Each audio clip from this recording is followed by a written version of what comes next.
আপনারা কি জানেন ভারতের সাম্রাজ্যগুলোর ইতিহাস কতটা মজার আর উত্তেজনাপূর্ণ? চন্দ্রগুপ্ত থেকে মোগল পর্যন্ত এক বিস্ময়কর যাত্রা, যেখানে রাজাবাজা, যুদ্ধপ্রেম আর সংস্কৃতি মিলন ঘটেছিল। আজ আমরা সেই ৬০০ বছরের ইতিহাসের এক অনন্য টাইমলাইন নিয়ে আসছি। তাই আর দেরি না করে চলুন শুরু করা যাক। ৩২২ থেকে ৩৩২ খ্রিস্টপূর্ব।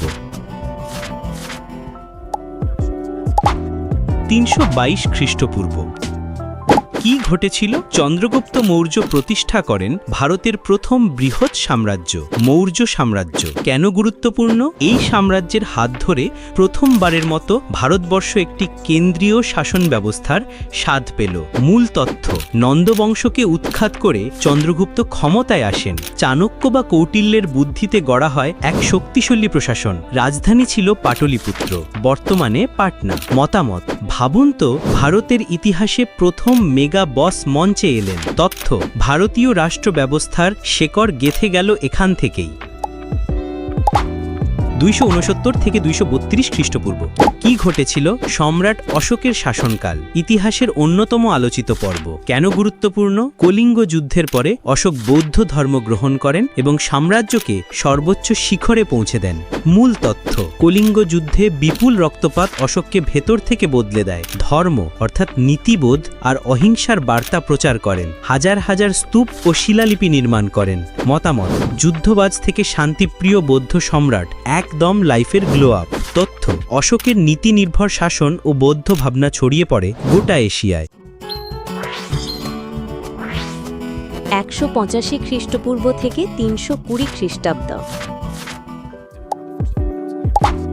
১৮৫ খ্রিস্টপূর্ব কি ঘটেছিল? মৌর্য সাম্রাজ্যের পতন, শুরু হয় শুঙ্গ বংশের শাসন। কেন গুরুত্বপূর্ণ? উত্তর ভারতে কেন্দ্রীয় শাসনের ছন্দ ভেঙে যায়, টুকরো টুকরো রাজ্যে ভাগ হয় অঞ্চল। মূল তথ্য: শুঙ্গরা ব্রাহ্মণ্য হিন্দু ধর্ম পুনরুজ্জীবিত করেন। ইন্দো গ্রিকদের আক্রমণ মোকাবেলা করতে হয়। আঞ্চলিক রাজ্যগুলো শক্তি অর্জন করতে শুরু করে। মতামত: সাম্রাজ্য ভাঙল ঠিকই, কিন্তু সংস্কৃতির শিকড় গেল আরও গভীরে। তথ্য: এই সময়ে বিভিন্ন ক্ষুদ্র রাজ্যের উত্থান হয়, যা ভবিষ্যতের ভিত্তি গড়ে দেয়। বন্ধুরা, যদি আপনাদের ভিডিওটা ভালো লাগছে তাহলে লাইক দিন, সাবস্ক্রাইব করে ফেলুন আর কমেন্টে বলুন কোন সাম্রাজ্য বা ঘটনাটা আপনাদের সবচেয়ে বেশি চমকে দিয়েছে। আপনাদের সাপোর্টেই আমি আরও এমন অসাধারণ ভিডিও নিয়ে আসতে পারবো।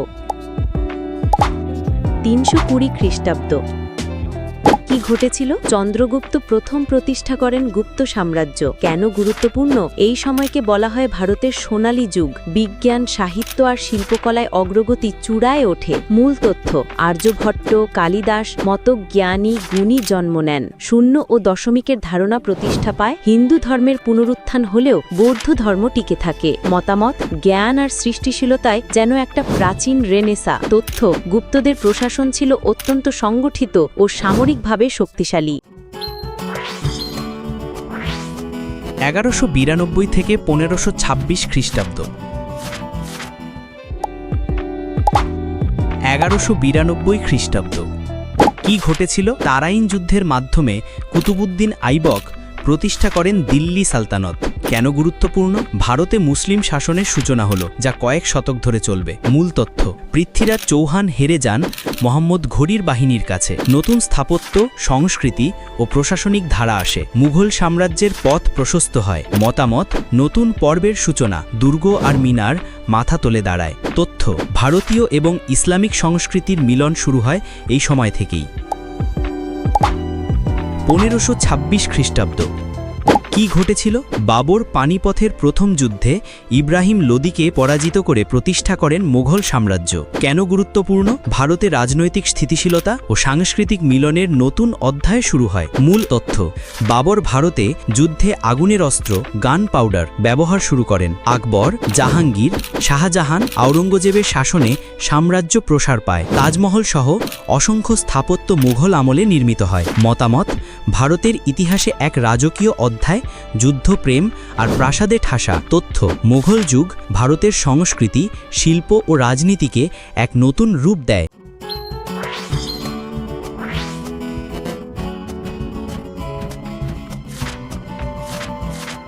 এই ছিল ভারতের মহান সাম্রাজ্যগুলোর এক বিস্তৃত ইতিহাস, চন্দ্রগুপ্ত থেকে মুঘল পর্যন্ত। যদি আপনারা ইতিহাস ভালোবাসেন তাহলে দেখুন আমার আরেকটা ভিডিও, দি অটোমান এম্পায়ার টাইমলাইন 600 বছরের ক্ষমতা, যেখানে রয়েছে ইতিহাসের আরেক শক্তিশালী সাম্রাজ্যের কাহিনী। ভিডিও দেখতে নিচের লিঙ্কে ক্লিক করুন আর অবশ্যই সাবস্ক্রাইব করতে ভুলবেন না। ধন্যবাদ সবাইকে, দেখা হবে পরবর্তী ভিডিওতে।